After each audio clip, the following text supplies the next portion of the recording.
Right? Alea was diagnosed with hydrocephalus, which is a grade 4 brain bleed. Due to her being 1.4 pounds and the traumatic surgery that I had, her brain started swelling up with fluid.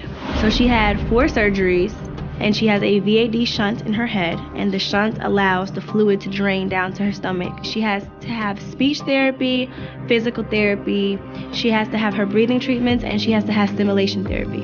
That is a lot for a little girl. You are so blessed to have her. I am blessed. After all the surgery she's went through and everything, just look at her. She's very alert. Look at you. You're doing great. You were 1 pound? No way. You could fit in my hand. That's how small you was. You remember that, Mama? Yeah. Remember when I went in the hospital and they told me she wasn't breathing? I went in there. I was about to kill somebody in there. When Alea was 5 weeks old, we had a scare at the hospital when she stopped breathing. And I literally lost it inside the hospital room. I was panicked, I thought about to die. I wanted to kill myself at the time. At that moment, if she wasn't there, I wanted to go. That's how I felt. I feel like I would be lost without Alea. You would? Yes, I think so. So you found yourself after you had Alea? Mm-hmm. She's doing so good, and everything that they said, she's doing the total opposite, because you're a fighter. She is. You're my little fighter, so I'm going to fight for you. And you can do it on your own, and with God helps. Anyway, so all that's going on. Hey guys, it's Alexis here, and I am back with another YouTube video. And today, I have a special guest with me. Hi guys. This is my mom. Introduce yourself. Hi, my name is Barbara Folsom McNeil. And today what we're going to do is, she's going to be telling basically her story. And as you guys saw in the previous video of Alexis Scott, how she explained what was going on with her daughter, how she had a VP shunt in her head. Well, I have the same condition, so my mom is here today and she's going to explain that to you all. And so here she is. Hi guys. Again, my name is Barbara Folsom McNeil. I'm Alexis Folsom mother, better known as Lexi Blue. Today I want to talk about a very important issue that affects a lot of children today. I want to start off talking about the birth of Alexis Blue. Back in 1996, July the 12th,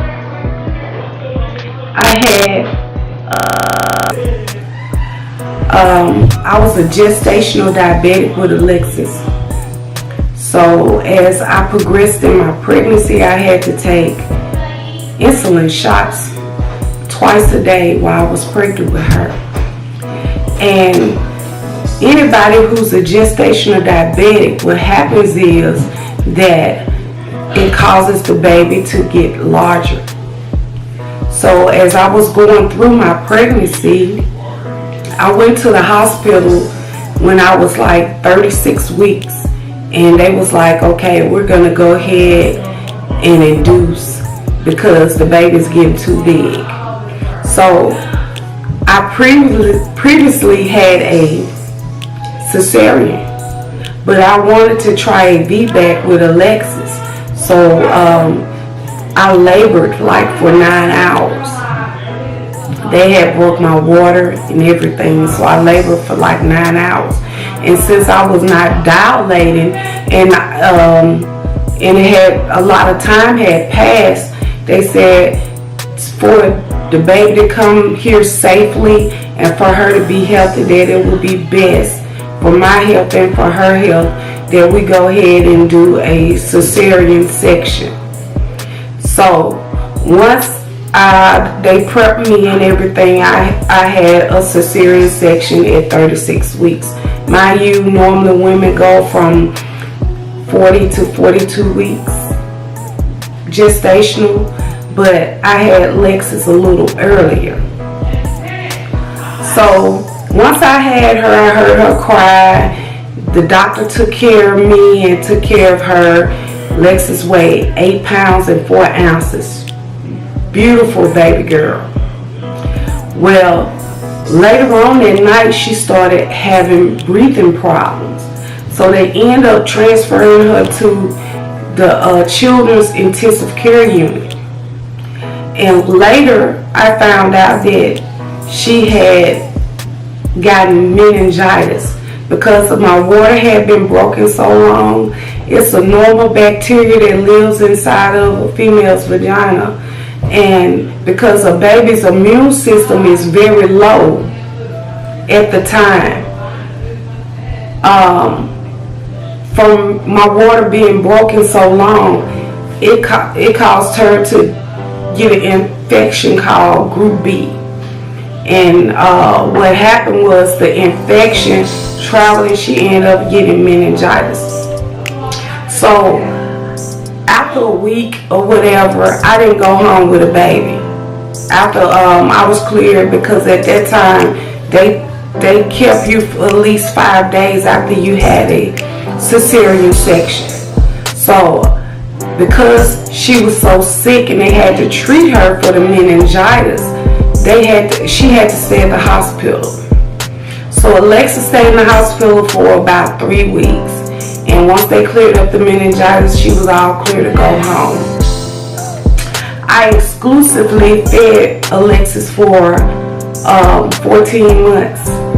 So she was past a year old. But I would notice signs when she was like 3 or 4 months, like she would wake up, her eyes would be swollen. Sometimes she would just scream out for no apparent reason. And my mom, who is now deceased, noticed that her head was larger than most of babies, and she was like, her head is too large. So once we went back to her pediatrician, I told her that, you know, my mom, we was concerned about her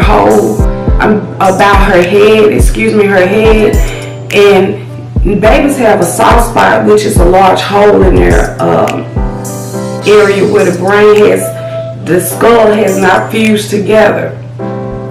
So hers was very large. So they ran some tests, did a MRI and all of that stuff, and found out that she had hydrocephalus. And hydrocephalus is fluid on the brain.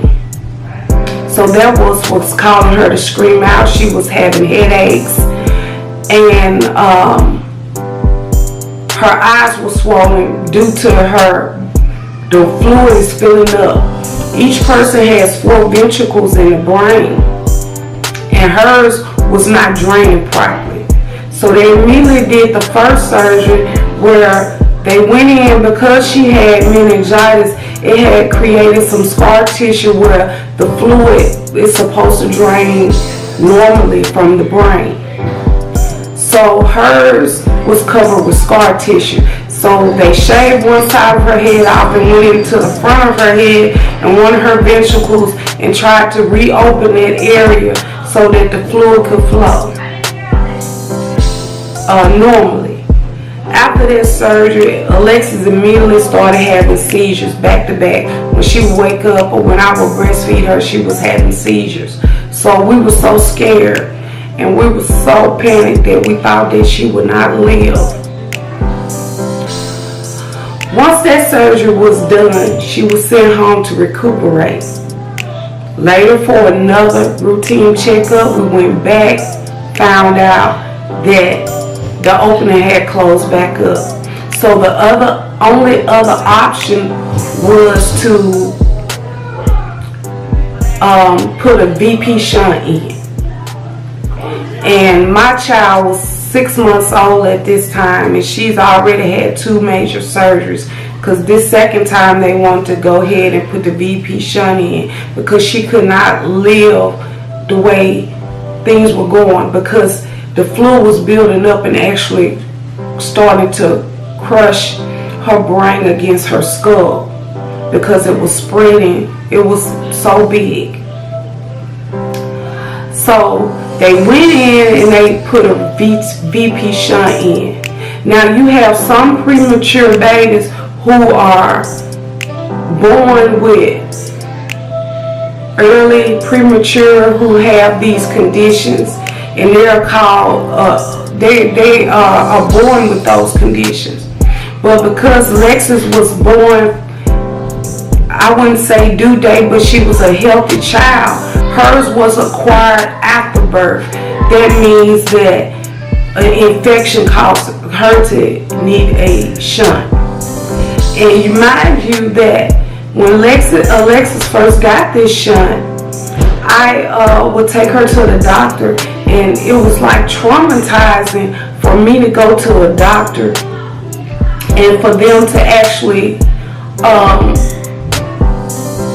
for me to see kids who were like 5, 6 years old, who were like almost like vegetables. Their parents had to do everything for them, and to see kids with these big, large heads and the mental retardation.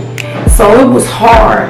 And here's my baby, and I'm like, I don't know if she's gonna make it. And I was so worried, and I was so devastated, because this never happened to me to the point to where I was waking up, my heart beating fast at night. So Alexis went for another checkup. Turns out that shunt had malfunctioned. So here we go again. This all before she's 3 years old. So when she was 3 years old, they had to cut her hair off, go back into her head, and put another shunt in because the first one malfunctioned. So all this time, I'm thinking that my child was not going to live. So I didn't even get her birth certificate till she was a year old, because I was like in survival mode. I was trying to take it one day at a time. And then I was exclusively breastfeeding her at this time, because I knew that with all the issues that were going on with her, that I needed to exclusively breastfeed her. She had issues where she was considered as failure to thrive. That means that each child has a milestone that they have to meet, and she wasn't meeting those milestones. But as she got up, she didn't walk till she was 15 months old. She eventually got weaned off of the medication, which was called Tegretol, for seizures. And she haven't had a seizure since then, by the grace of God. My mom always said that she was our miracle baby.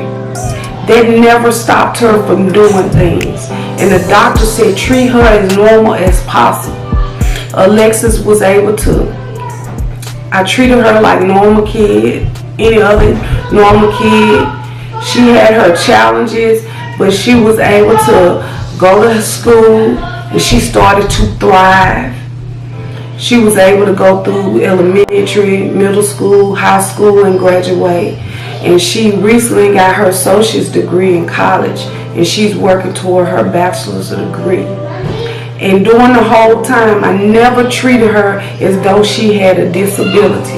And that's one thing we as parents have to allow our kids that do have any type of issues, don't try to make it look like it's a disability, because we will eventually handicap the child. Alexis went on, she was a part of the ROTC program, she was a part of the drill team in middle and high school. And she's always been able to do. Her doctor was so amazed. She had the same doctor from the day we found out that she had meningitis up until she was graduating from high school, and he finally retired. And his name was Dr. Parent. He was one of the best doctors in Mississippi. The University Hospital has one of the best children's hospital in Mississippi, in Jackson, Mississippi. And he took extremely good care of my child. And that's why I'm so fortunate. And I just look at her, when I see other kids that have went through the same things that she went through, and how they are totally dependent on their parents, they Some of them can't even feed themselves. They can't talk. They're almost like vegetable state. If you look at my child, you would never know that she's had 3 brain surgeries. You would never know the trauma she endured when she was a baby. And I'm so proud of her as her mother. And one thing that I did do, I did a lot of research. I wanted to find out everything there was about hydrocephalus, the disease, what caused it, where the fluid lies in the brain, the 4 ventricles in the brain. And some kids, they are born like that. But I believe that because it was acquired and she was initially a healthy baby due to an infection, and I think that is one of the main reasons why she was able to thrive. A lot of kids that are born this way, they have other neurological problems that causes them to be in the state that they were in. Other than that, you guys, I encourage any mother, any parent, mother or father, if your child is suffering from any type of disease, ailment, or cancer, or anything, find out and do your research. Because one thing about it, doctors, when they say, oh, she knows what she's talking about, she has done her research, then they will know that, look, this parent is on it. And sometimes people treat you different because they feel like you're ignorant. So in my case, what I did was I researched, I watched videos. The hospital provided me videos. I read books. I tried to learn everything there was about hydrocephalus. And my daughter is 22 years old today. She's living in Louisville, Kentucky on her own. She's working and she's thriving. By the grace of God, our God, nobody can tell me how awesome our God is. And the things that He did a long time ago, He's doing those things today. He's still performing those same miracles. And He's using people to fulfill His purpose in life. And Lexi has a purpose in life, and she has a goal. Everybody that meets her loves her. She is a special child, not in a special way that anybody would ever think.